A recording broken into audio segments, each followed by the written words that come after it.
Next വരുന്നതാണ് module 4. Module 4 നമ്മൾ എന്താണ് സോഫ്റ്റ്വെയർ പ്രൊജക്റ്റ് മാനേജ്മെൻറ്റ് എന്നുള്ളതാണ് നമുക്ക് പഠിക്കാനുള്ളത്. എങ്ങനെ നമ്മളൊരു സോഫ്റ്റ്വെയറിനെ പ്രൊജക്റ്റ് നമ്മൾ മാനേജ് ചെയ്യും, ഒരു മാനേജറെ ആ ഒരു ഡ്യൂട്ടീസ് അല്ലെങ്കിൽ ഒരു മാനേജ്മെൻറ്റ് എന്തായിരിക്കും എന്നാണ് ഇതിൽ പറയുന്നത്. ഇതിൽ പറഞ്ഞാൽ എന്താ software project management is about planning, organising and observing the software development process, make sure the project is completed successfully on time within a budget. അതായത് നമ്മളെ ബഡ്ജറ്റിനും നമ്മളെ ടൈമിനും അനുസരിച്ചിട്ട് നമ്മൾ ഇതിനെന്ത് ചെയ്യാണ്, ഈ സോഫ്റ്റ്വെയർ പ്രൊജക്റ്റിനെ നമ്മൾ എന്ത് ചെയ്യാണ്, പ്ലാൻ ചെയ്യാണ്, ഓർഗനൈസ് ചെയ്യാണ്, അതുപോലെ എന്ത് ചെയ്യണം, ഒബ്സർവ് ചെയ്യുകയും ചെയ്യാണ്. അതായത് നമ്മൾ കംപ്ലീറ്റ് ആയിട്ട് ഈ പ്രൊജക്റ്റ് കംപ്ലീറ്റ് ആവുന്നത് വരെ ഇത്രയും സ്റ്റെപ്പുകളാണ് നടക്കുന്നത്. ഫസ്റ്റ് എന്ത് പ്ലാൻ ചെയ്യും, പിന്നെ എക്സിക്യൂട്ട് ചെയ്യും, മോണിറ്റർ ചെയ്യും, ദെൻ കൺട്രോൾ. ഇത്രയും കാര്യങ്ങളാണ് ഒരു പ്രൊജക്റ്റ് മാനേജ്മെൻറ്റിന് വരുന്നത്. പിന്നെ അതിൻ്റെ ആവശ്യം എന്താണെന്നുള്ളതാണ്. സോഫ്റ്റ്വെയർ ഒരിക്കലും ഒരു ഫിസിക്കലല്ല, ടച്ച് ചെയ്യുന്ന സാധനം. അതുകൊണ്ട് നമുക്ക് എന്താണ് പ്രൊജക്റ്റ് മാനേജ്മെൻറ്റ് നമുക്ക് നീഡാണ്, ആവശ്യമാണ്. പിന്നെ അതുപോലെ software development is new, every software is unique, technology changes fast. ഇത്രയും കാര്യങ്ങൾ കൊണ്ട് നമുക്ക് എന്താണ് പ്രൊജക്റ്റ് മാനേജ്മെൻറ്റ് നിർബന്ധമായിട്ട് ചെയ്യേണ്ടതാണ്. പിന്നെ അതിന് ഇമ്പോർട്ടൻസ് എന്തൊക്കെയാണെന്നുള്ളതാണ്. Good planning, save time, control cost, better quality, manages risk, clear communication. ഇത്രയും കാര്യങ്ങൾ നമുക്ക് എന്താണ് importance of the software project management ആണ്. ഇനി നമുക്ക് types of management in the software project management. Different types management ഉണ്ട്.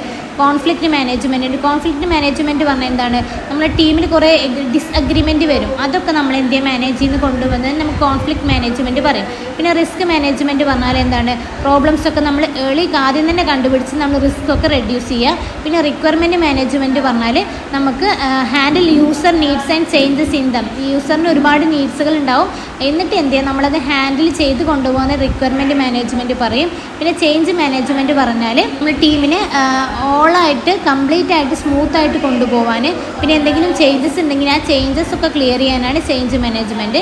പിന്നെ സോഫ്റ്റ്വെയർ കോൺഫിഗറേഷൻ മാനേജ്മെൻറ്റ് പറഞ്ഞാൽ എന്തായിരുന്നു, track and control changes in the code and document. കോഡിലോ ഡോക്യുമെൻറ്റിൽ എന്തെങ്കിലും ചേഞ്ചസ് ഉണ്ടെങ്കിൽ അത് ട്രാക്ക് ചെയ്യാനും കൺട്രോൾ ചെയ്യാനും. പിന്നെ റിലീസ് മാനേജ്മെൻറ്റ് പറഞ്ഞാൽ നമ്മൾ റിലീസ് ചെയ്യുന്ന സമയത്ത് ഉണ്ടാകുന്ന പ്രോബ്ലംസ് അത് മാനേജ് ചെയ്യാനാണ് റിലീസ് മാനേജ്മെൻറ്റ്. പിന്നെ സോഫ്റ്റ്വെയർ പ്രൊജക്റ്റ് മാനേജ്മെൻറ്റ് കോംപ്ലക്സിറ്റീസ് എന്ന് പറഞ്ഞാൽ എന്തായിരുന്നു, ഇറ്റ് ചലഞ്ചിങ് ആണ്, involve handling many moving part. The goal is to deliver quality software on time within a budget. അതായത് ടൈമിനും ബഡ്ജറ്റിനും അനുസരിച്ചിട്ട് ക്വാളിറ്റി ഉള്ള ഒരു സോഫ്റ്റ്വെയർ ഡെലിവർ ചെയ്യുക എന്നുള്ളതാണ് എന്താണ് സോഫ്റ്റ്വെയർ പ്രൊജക്റ്റ് മാനേജ്മെൻറ്റിൻ്റെ ലക്ഷ്യം. സോ അതിൽ വരുന്ന കോംപ്ലക്സുകൾ നമ്മൾ റിമൂവ് ചെയ്യുക എന്നുള്ളതാണ് ഇതുകൊണ്ട് ഉദ്ദേശിക്കുന്നത്. അതിൽ ഒരുപാട് കോംപ്ലക്സിറ്റീസ് വരുന്നുണ്ട്. അതായത് ടൈം മാനേജ്മെൻറ്റ്, ടൈം നമുക്ക് നോക്കുന്ന സമയത്തുണ്ടാവും.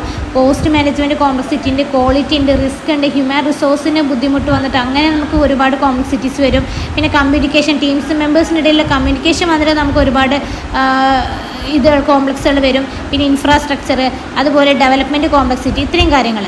പിന്നെ പ്രൊജക്റ്റ് മാനേജർമാരുടെ ജോബും റെസ്പോൺസിബിലിറ്റീസ് എന്തൊക്കെയാണെന്നുള്ളതാണ്. അതായത് ഫസ്റ്റ് ജോബ് എന്തായിരിക്കും, പ്രൊജക്റ്റിനെ പ്ലാൻ ചെയ്യുക എന്നുള്ളതാണ്.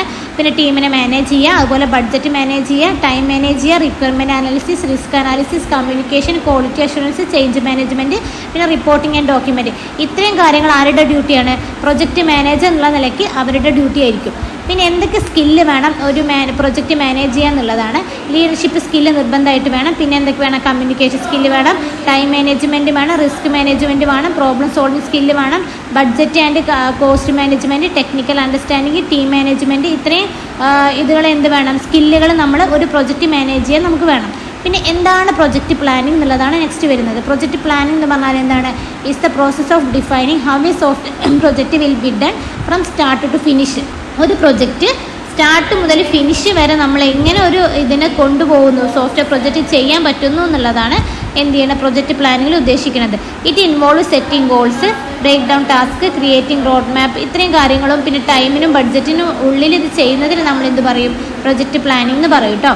പിന്നെ ഇതിൻ്റെ പർപ്പസ് എന്താണെന്നുള്ളതാണ്, organise work, assign task, to estimate cost, to reduce risk, to guide the team. പിന്നെ ആക്ടിവിറ്റീസ് ഓഫ് ദ പ്രൊജക്റ്റ് പ്ലാനിങ്ങിൽ വരുന്നതാണ്. എന്തൊക്കെ ഒരുപാട് ആക്ടിവിറ്റീസ് ഉണ്ടാവും പ്രൊജക്റ്റ് പ്ലാനിങ്, എന്തൊക്കെയാണ് വരുന്നത് എന്നുള്ളതാണ്.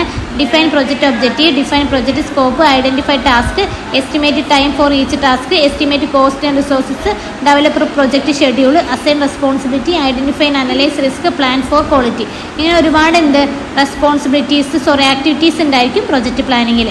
പിന്നെ what is the project size estimation. Project size estimation എന്ന് പറഞ്ഞാൽ എന്തായിരുന്നു, project size estimation is the process of predicting how a big a software project in terms of work load, time, cost, resources.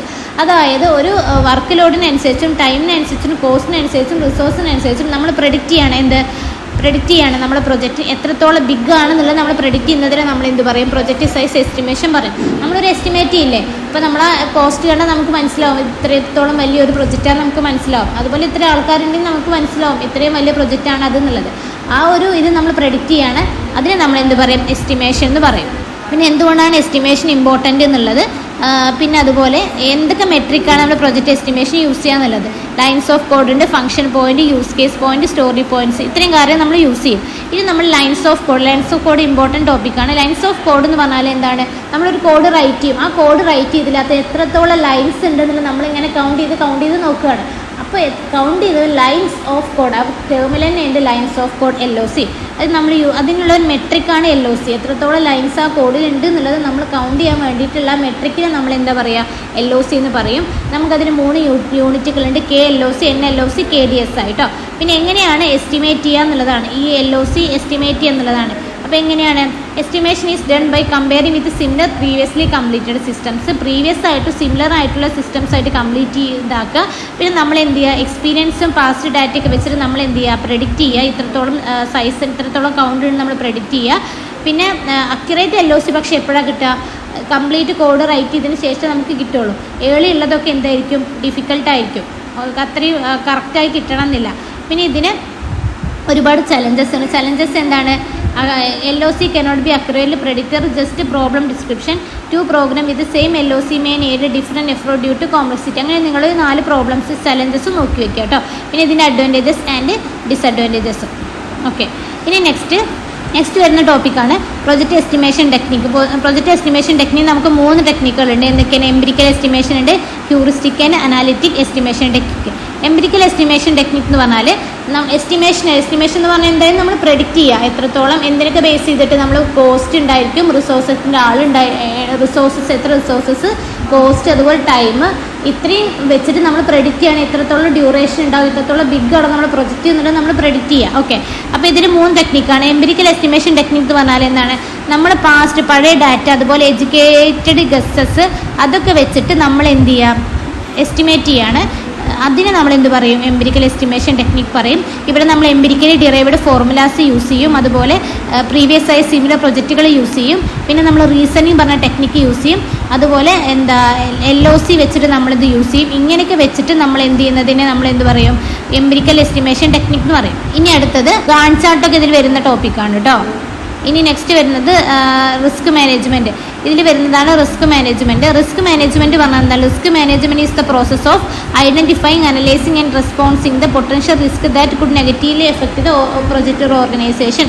നമ്മൾ പ്രൊജക്റ്റിന് നെഗറ്റീവായിട്ട് effect ചെയ്യുന്ന എല്ലാ കാര്യത്തിലും നമ്മൾ എന്ത് ചെയ്യുക, ഐഡൻറ്റിഫൈ ചെയ്യുക, അതുപോലെ അനലൈസ് ചെയ്യുക. ഇതിൽ അതാണ് റിസ്ക് ഐഡൻറ്റിഫിക്കേഷൻ എന്ന് പറയുന്നത്. അതിൻ്റെ പർപ്പസ് എന്തായിരിക്കും, നമ്മൾ ആദ്യം തന്നെ പ്രോബ്ലംസ് കണ്ടുപിടിക്കുക, അതുപോലെ റിസ്ക് കണ്ടുപിടിച്ച് നമ്മളത് സോൾവ് ചെയ്യുക എന്നുള്ളതാണ്.